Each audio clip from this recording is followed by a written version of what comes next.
Kana kwatukira zvekare pano paTrare 263 kana uchiri munyowani pano pachannel kusubscribe mahara wotina on the notification bell dati subscribe sekuziya kwamunhu zviita muri yeZimbabwe. Inini makandiona ndauya ndiri kubva mumasocial media kutsvaga nyaya dzezvinhu zviri kuitika munyika yedu yeZimbabwe kuti mubatsirikane nemanews updates tichitenda nesupport yamuri kupa pathis YouTube channel.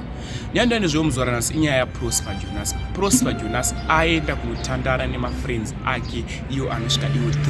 After inotandara nemafriends ake anosvika iwo 3, vanhu ava vanga vane karuvengo, vanga vane grudge, but iye Prosper Jonas ari kunzi aifunga kuti zvapera.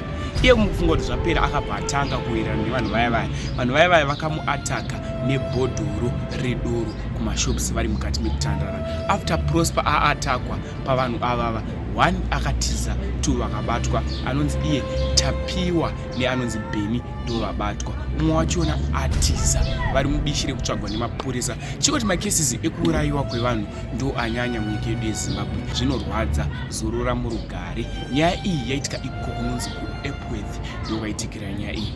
Makesis atonyoreswa munyika yedu yeZimbabwe, makesis evanhu vari kuurayana kana kuzviuraya. Pedzwa sei zvinhu zvakuda kushinga kunamata yasatanism chichiri kuitika munyika yedu yeZimbabwe zvanyanya. Ndati pamberi paMwari chikuti Mwari tinzwireiwo tsitsi, Mwari ivai nevana venyu.